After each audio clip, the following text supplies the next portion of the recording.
Troy. He's not even here. I know, because he knew he was going to have to listen to him. And he'd rather listen to you guys than third hour. Just Troy wants to listen to us and not third hour. Okay, 7-1. Oh, come and get it.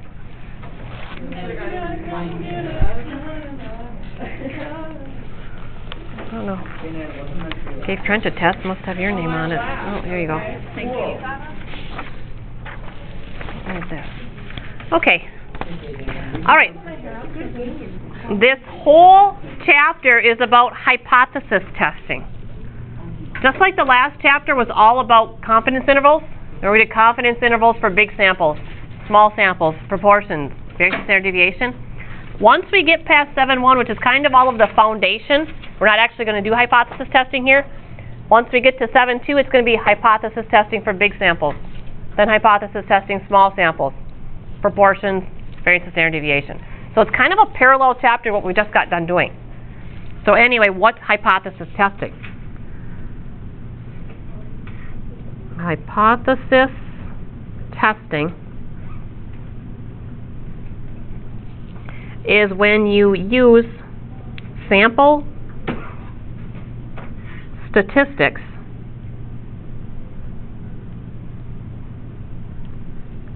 to test a claim.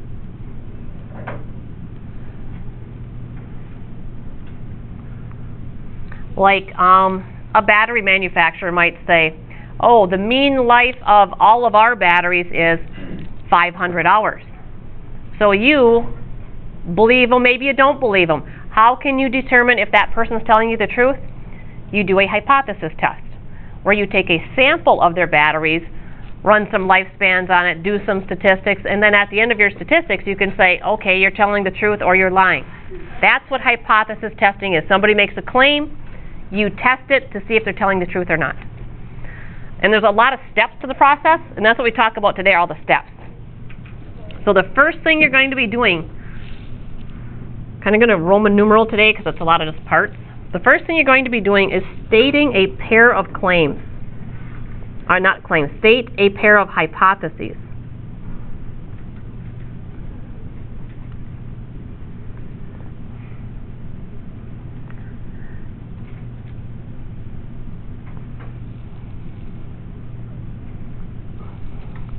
One hypothesis is going to be the claim that's being made.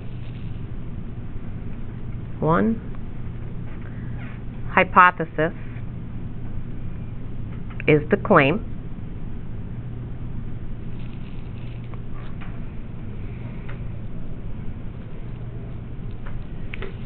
The second hypothesis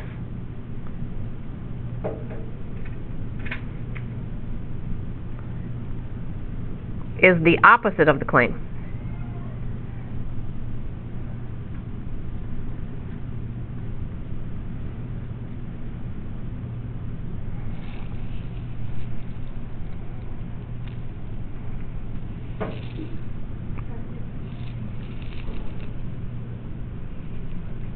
Okay, so then you're going to have two hypotheses there. One of them is going to be true, one of them is going to be false, because you'll see why in a minute. One hypothesis is called the null hypothesis.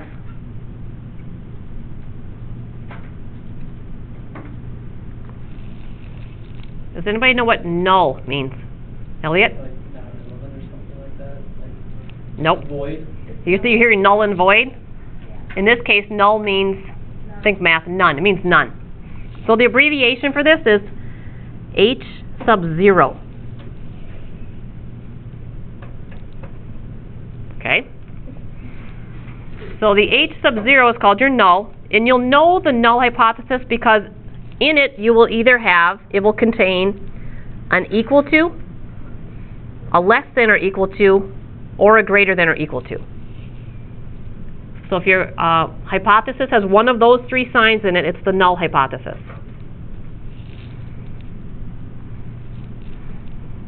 And then the one hypothesis is called the alternative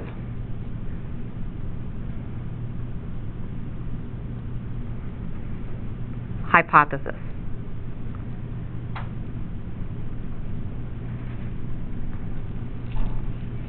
And we're going to abbreviate this one H sub A, the ha.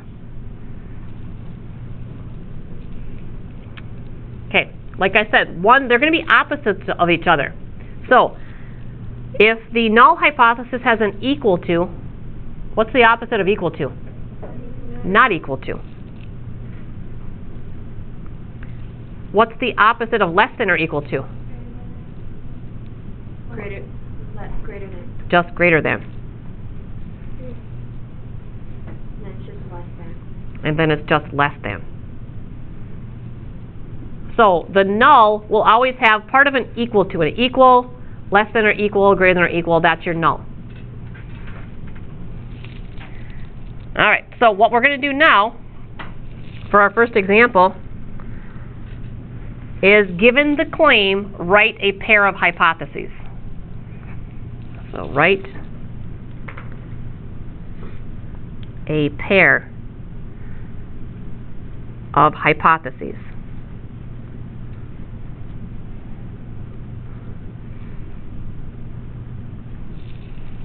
So the first claim that's being made is being made by that battery company. And their claim is that the mean battery life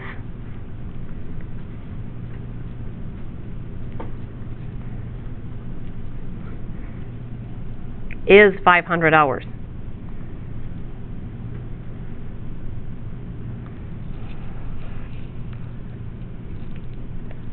So we're going to identify our first hypothesis as the claim.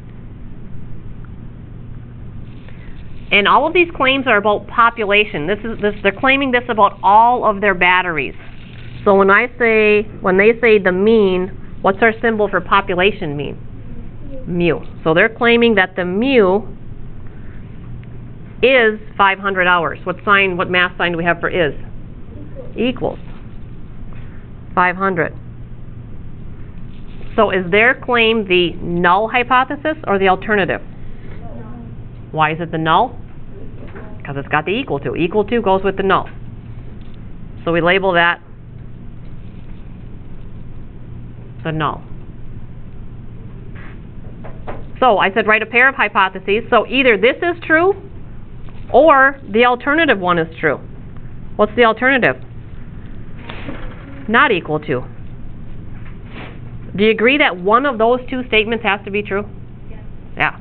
So that's what hypothesis testing does. We're going to decide which one of these two things is true. We're not actually going to do that until we actually get to 7.2, but for now, we're just getting the foundation. That's it. We wrote the pair of hypotheses, done. That's our first step in all hypothesis testing. Being able to rewrite the claim and identify it as the null or alternative. Okay. Still on, same thing, write a pair of hypotheses. This time the claim is that the proportion, and this was a radio station making the claim about the proportion of the local listening audience. So the proportion of the listening audience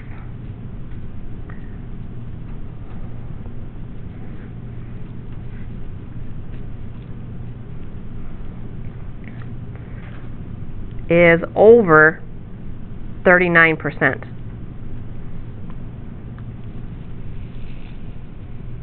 So maybe they would give this statistic to their local advertisers. You know, over 39% of the people in this area listen to our radio station, so maybe you should advertise with us. That's who would probably use a statistic like that. But anyway, our goal is to test this claim. Okay, this time the claim is about a proportion, not a mean. What's our symbol for population proportion? P hat is sample proportion, just P. Over 39%? Greater than? Making the claim which hypothesis? HA, the ha. You agree that that's the ha? Yeah. Okay, what's the corresponding? less than or equal to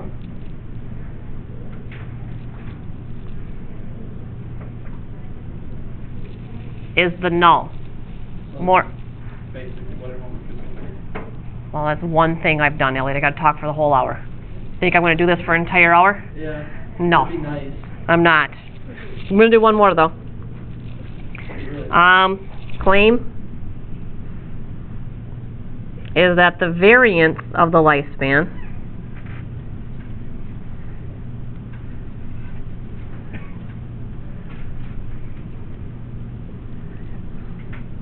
is no more than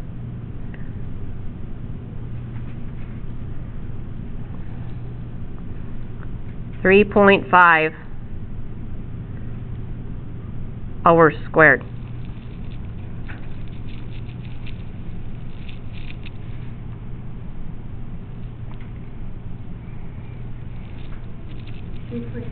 Yep. Terrible dot. Okay, so what's the claim about? First of all, what's our symbol? Hold on, variance. Population variance symbol. Sigma squared. That's our population variance. No more than, less than or equal to 3.5. Which hypothesis is this? Null. More fun to say the whole. It will get more fun. Okay, so if that's the whole, what's the ha? Greater than 3.5. Claim whole. It's coming. All right, so there's your first, going to be, when we get to the hypothesis testing, first thing you have to do is write the pair of hypotheses. All right, big idea number 2. Big idea number 2 today. We want to talk about types of error that happen in hypothesis testing. How many big things do we need to know? I think we've got 3 or 4, can't remember. Types of error in hypothesis testing.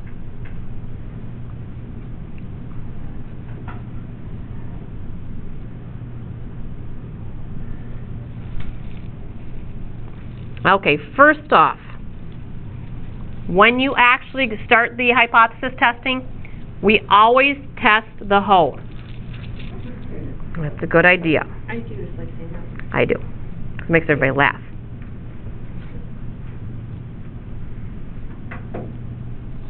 Is the claim always the whole? No. We had one where the claim was the ha, 2 where the claim was the whole.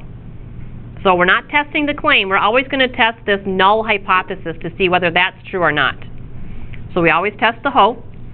And after the test is done, there's only 2 possible outcomes, 2 decisions that will be made.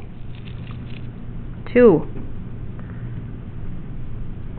possible outcomes.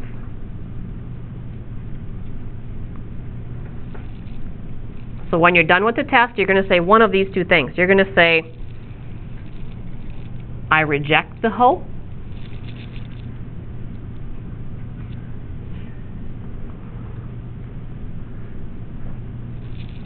It's a good option. What's the other side of the coin? No, never, never, never accept the whole. Reject the ha. No, we only test the whole. Accept the ha. No. Claim. No. So you can reject the whole. You can claim the ha. No, we're going to... Everybody wants to accept because you think, if I don't reject, then I accept.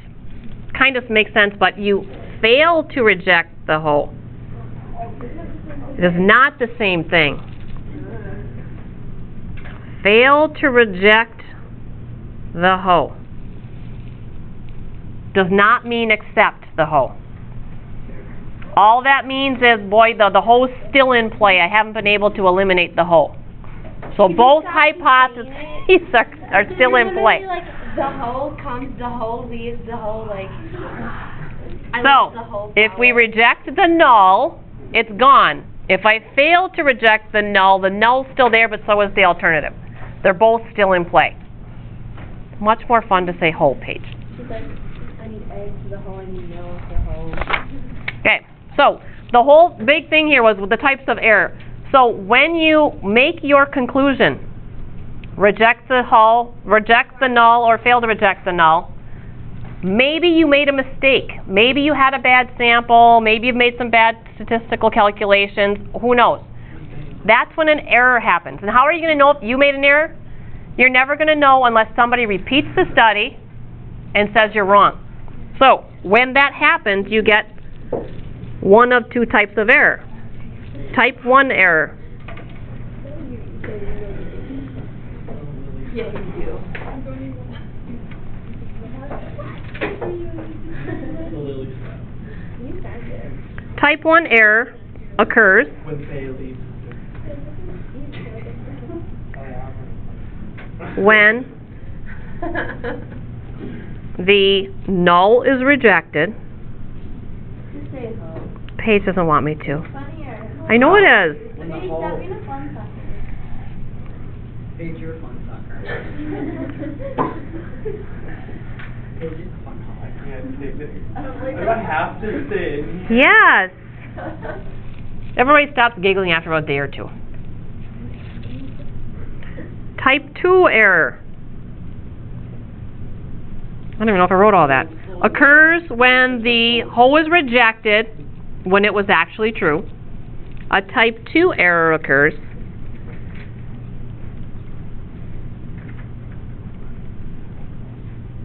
when you fail to reject the whole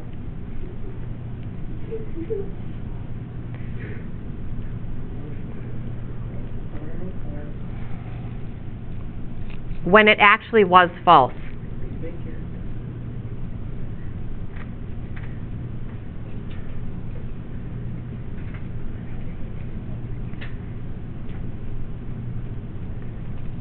So, there's your type 1 and type 2. When you make your conclusion, reject the whole or fail to reject the whole, and it was a wrong conclusion, they're called type 1 and type 2. So when you get to these problems in the homework, they're pretty much just definitions.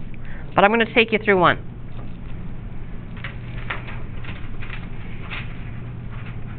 What section's longer, 1 or 2? One's a lot longer. Is one longer? This section, oh, you mean part day 1 and day 2?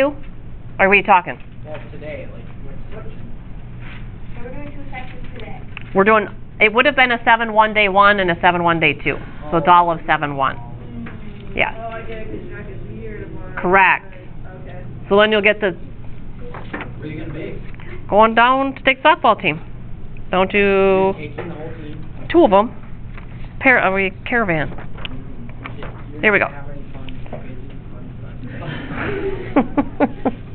Here, help us, I know, I'm just kidding, Paige. Are you laughing at fun sucker? You're Don't be freaking out, you're a right? big blackbird. Fun home. I just want Go smack them, Paige. Oh, missed my B. Okay, a parachute assembly company makes a claim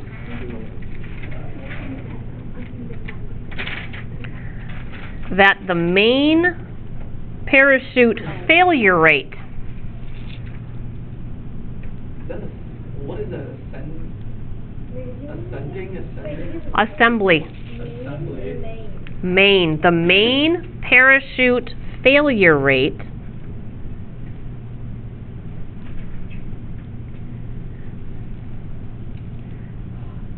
what does it mean to have parachute failure rate? What is it? What does it mean for a parachute to fail? It doesn't open. Oh, that's. Pull the ripcord, It doesn't necessarily die, really, that's all you can do. nothing. You got nothing on your main parachute. Okay. Main, yep, you got your second chute. Main parachute failure rate is not more than 1%. Well, just think if it was 1%. That's 1 in 100 parachutes that are not going to I didn't open. go to that. Okay, that's not a good, but this is not more than 1%. I'm gonna bring 2 parachutes. Okay, So, as a consumer watch group, do you want to make sure that their claim is true? We're going to test their claim to see, are they really true or not true? So, well, we're not actually doing the test today, but what I want you to do with this problem is describe a type 1 and type 2 error.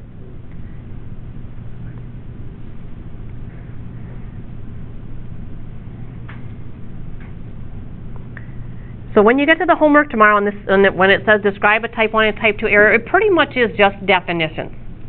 But you kind of have to go in context to what the null hypothesis is.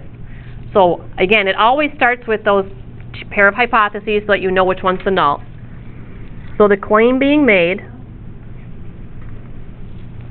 is that the main parachute failure rate, what's another word for rate so I can get my symbol correct? Or if you look at the percentage here. Proportion. This is about a proportion. What percentage of the parachutes fail? So this is about P. What's not more than? Less than or equal to. It's not over 1%, but it is less than or equal to 1%. Which makes the claim whole. So then the ha would be that the main parachute rate is actually over 1%. Okay. So the whole point of example 2 is to describe what a type 1 error would look like and describe what a type 2 error would look like. So you'd go through the whole test. A type 1 error would mean, and like I said, they're pretty much just definitions. A type 1 error occurs when the hoe is rejected. So a type 1 error would mean I rejected the P is less than or equal to 1% when it actually was true.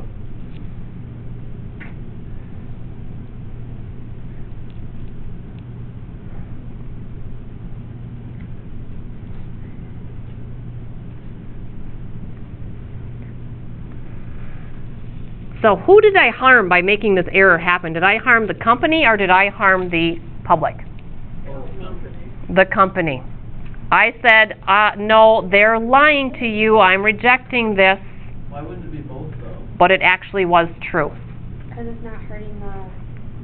Because what I'm telling the public is that their main parachute rate is greater than 1%, so like, whew, we'll stay away from there. That's helping me out. But I was wrong. I had made an error.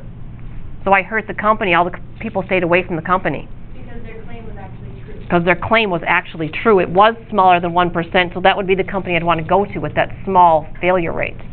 But I said, oh no, this is wrong.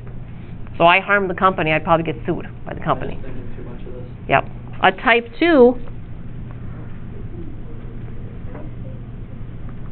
again, it's just definition. You don't have to do that little description that I did at the end there, but a type 2 occurs when I fail to reject the hoe. So I failed to reject that the proportion is less than or equal to 1% when it actually was false.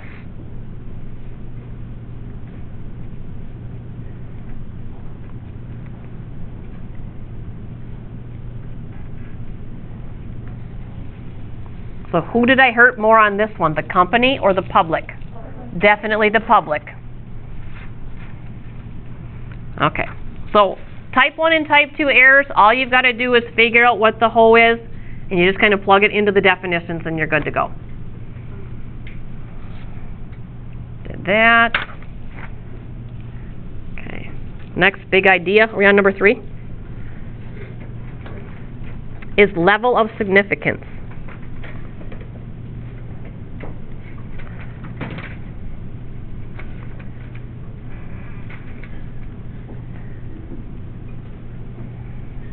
Our symbol for level of significance is this lowercase alpha, also known as Jesus fish.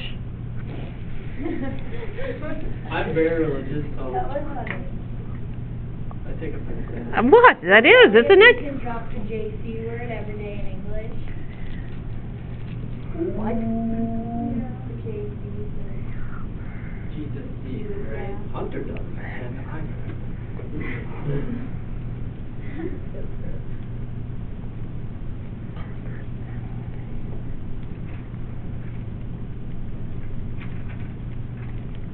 It gives you your maximum probability of making a type 1 error.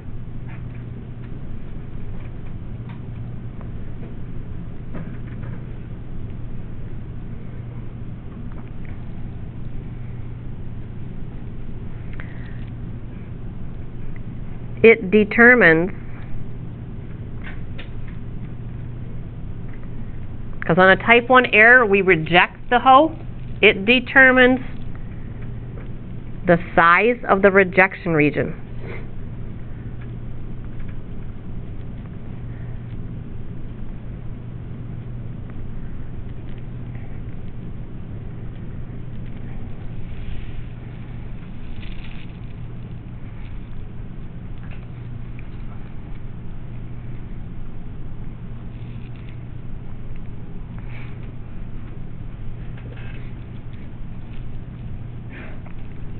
Okay, and then the last thing in here is that the ha determines where the rejection region is at. And that's what we're going to do next. Is located.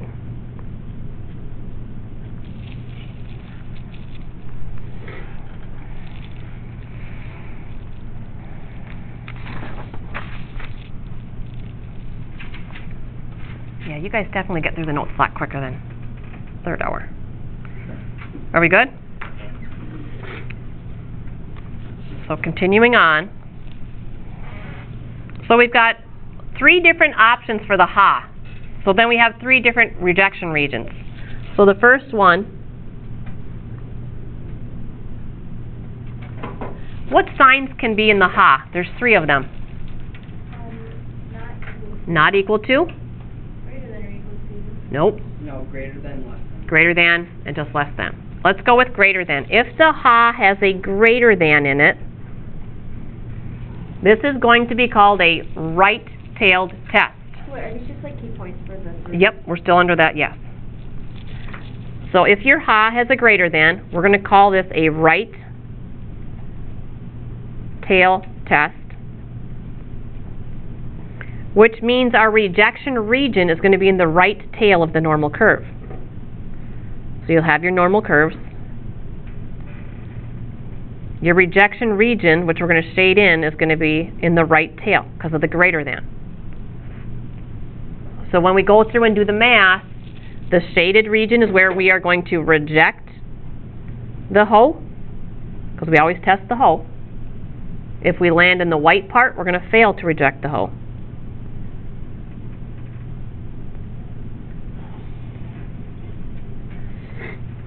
And what's going to separate these, shaded from the unshaded, is going to be a critical value. And if it's a big sample, it's going to be a z-score. Small sample is going to be a t-score. Proportion is going to be a z. Standard deviation and variance is going to be a chi. So we're going to be doing the same things we did in the last chapter with z's, t's, and chi's. So we just call this a critical value. C for critical. And then the amount that's shaded, though, is equal to your alpha. And that'll always be given to you.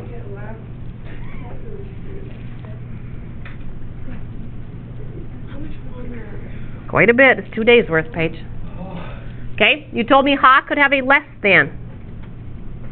What do you think we're going to call this test? Left tail test. Because the rejection region is going to be in the left tail. So less than, reject to the left. Can we have like a 5-minute break after this? No. You said we're faster than Way faster. Yeah, so give us a break. Well, no, because then I can figure out the homework.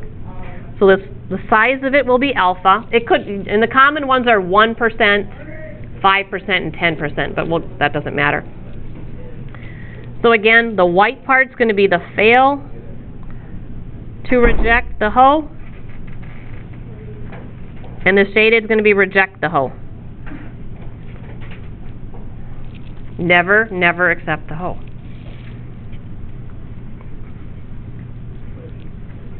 And then our last option for the ha,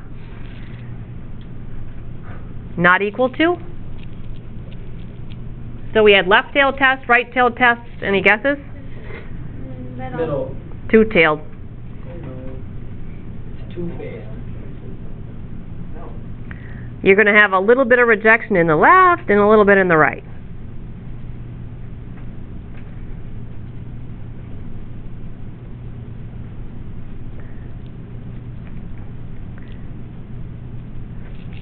So how much do you think is going to be shaded in each little piece compared to alpha? So it's always going to be equal to whatever alpha they give me. Half of alpha. So half of the alpha is going to be in the left, half of the alpha is going to be in the right. And it's still going to be fail to reject in the middle. Wait, That's just called alpha? Yes. oh. We already learned that, didn't we? Yes.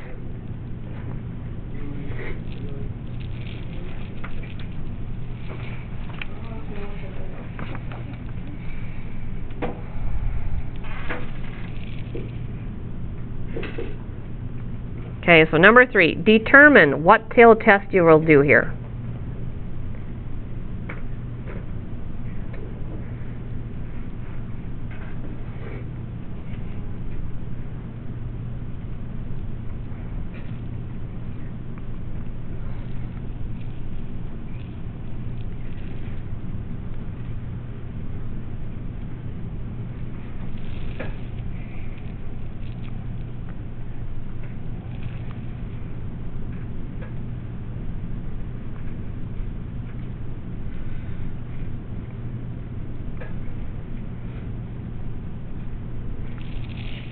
Okay, the claim being made is that the mean height is 64 inches. I don't care what it's about. So, and our goal is to determine what tail test. All your answers come from that pair of hypotheses, so it's just good practice to rewrite the claim. And then identify the claim as, is it the ho or is it the ha? If it's the ha, I can answer my question that I asked. If it's not, I gotta find it. So, mean height. So what's my symbol in my claim? Mu. Is 64. Equal. So the claim is the ho. That doesn't help me determine what tail test I'm doing. The ha does. So what's the ha have? Not equal. Not equal. So what tail test are we doing? Two-tailed test. Done. Well, that's easy. That's very easy. No, I don't get it. Oh, I know, yeah. What part? The claims or the two-tailed? Why is it two tails? Because if I have the ha has a not equal to, it's always two-tailed. Okay. It goes with the graph. I was just distracted because before word. What? You said horse. I said ho or. Four. Oh, I didn't even catch that. Ho or ha. No, I didn't say the whole word. Ah, no, that was not intentional at all either. Ho or ha. Oh yes, I could see it now. Ho or ha. Hor, right there. Got it. That was bad. I'll try to avoid that. I'll have to say ha or ho. Then I'll avoid that. That will take care of that. Okay, proportion is less than 5%.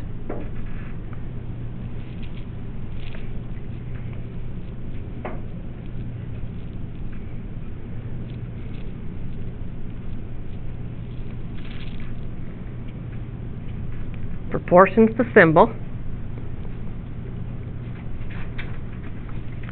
Proportion symbol is P. just P for population, P hat for sample. Less than 5%. Ha or ho. This is the ha. Do I know what tail test I'm doing? Yeah. Left tail.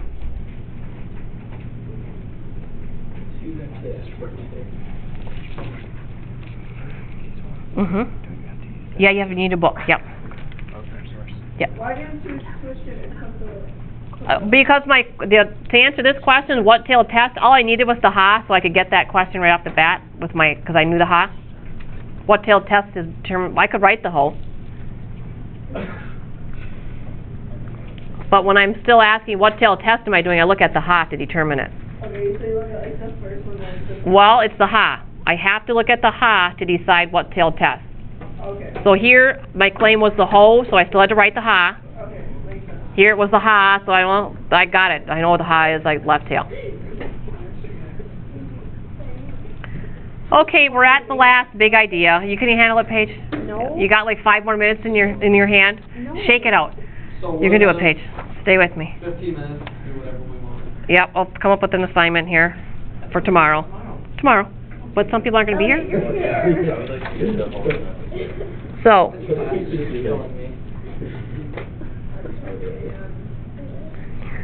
White girl problem. Like legit white girl problem. oh yeah, this is big idea number 4. Interpret your decision. How much room do we need at lunch? Quite a bit. Half a page.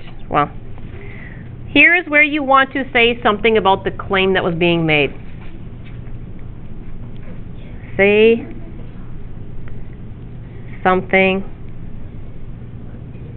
about the claim.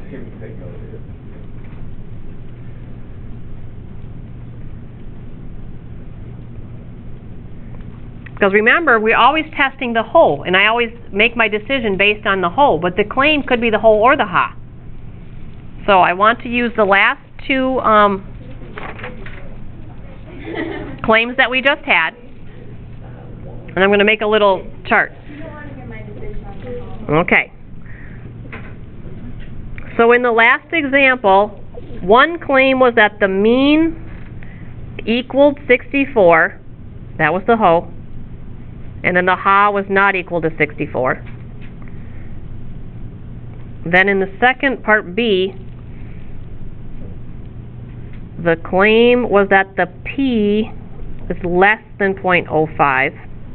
That was the ha. Greater than or equal to 0.05 is the ho. Okay.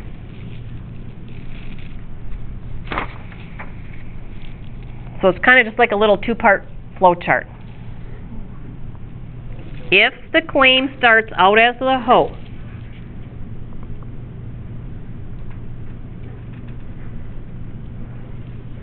and remember, we always test the ho. Because when we finish our hypothesis test, we're going to say one of 2 things. Reject the ho, fail to reject the ho, because I'm either going to land in the unshaded or the shaded. So reject the ho, or fail to reject the ho. Nope, this is going to be it. You should put up that thing. Well, I'm going to do the other one over here. Okay. I mean, the second tree is going to go over here. All right, get that down. Remember, down here I want to say something about the claim. The whole point was, are they telling me the truth or not? What am I going to say about their claim? So, if their claim was the ho, in this case, the claim is the ho, and I reject the ho, what do I say about their claim then? Are they telling me the truth? When I say my mean, what was that, lifespan, or no, the mean height is 64 inches, and I reject that, I'm rejecting the ho. What does it mean to reject it? Throw it out. Rejecting it is throwing it out. So if I'm throwing out the ho, what am I throwing out with it? What they're saying. That was what they said. So claim is false? Claim is false. They're lying. Claim is false.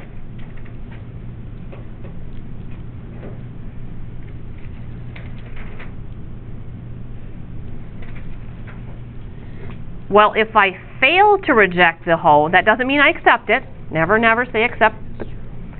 No, it's not saying it's true either. What I'm saying is I can't eliminate this. So at this point, both things are still in play. I can't say for sure which one is true. So it's not true or false. It's not true or false. So what we say is there is not enough evidence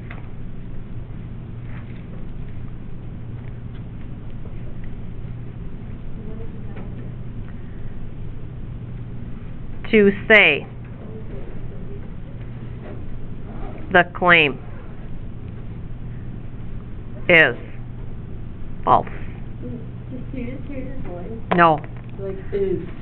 Okay, so what I want you to, and I do have a poster of this, I don't know if you remember it from back in geometry, but if your claim is the whole, your results always have the word false in them.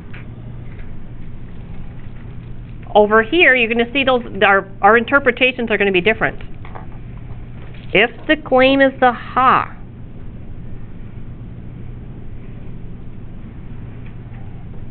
we still test the whole. Every time we run through a hypothesis test, we're testing the whole. And when we're done with our test, we're going to say reject the whole or fail to reject the whole. Wait, why are we supposed to say it's whole? Always test the whole. We never just automatically test the claim, we always test the whole. That's just the way the process works. But now I want to say something about the claim. So, in this case, I'm still going to test the whole to see whether this is true or not. If I reject this whole, that's gone. What can I say about the claim? Claim is true. Their claim is true. Because when I reject a hypothesis, I throw it out. It's not true. So the whole is not true, which means, oh, then this one has to be, and that is the claim. Claim is true.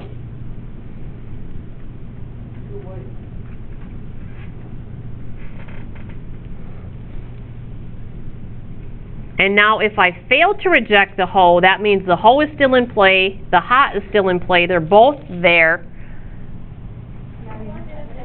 to say the claim is true. There is not, but I can't say it's false either, enough evidence to say the claim is true. So pick up on the fact that if it starts out as a ha, you're finishing with two things about true. We're done? Oh, the shortcut, not shortcut. The abbreviation for this. Not enough evidence to say the claim is false. NEEF. There's one little thing. Because you're going to get tired of writing that out all the time, so we abbreviate it right off the bat. Over here, not enough evidence to say the claim is true, so we're going to call it neat. That's neat. All right, homework. Let me figure it out here. So for those that need it. 1.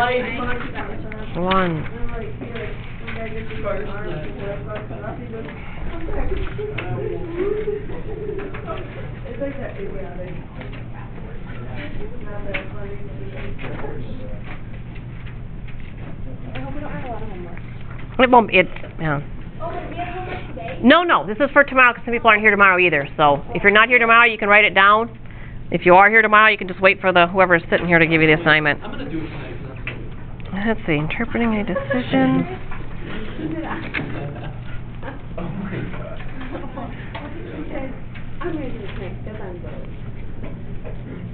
So I like those and you deny it. Oh, your hair is awesome. I know. And remember, that's a 2-day assignment, so. But you should have no problems getting it all done in class tomorrow. No problems. I'll just have Dave do it.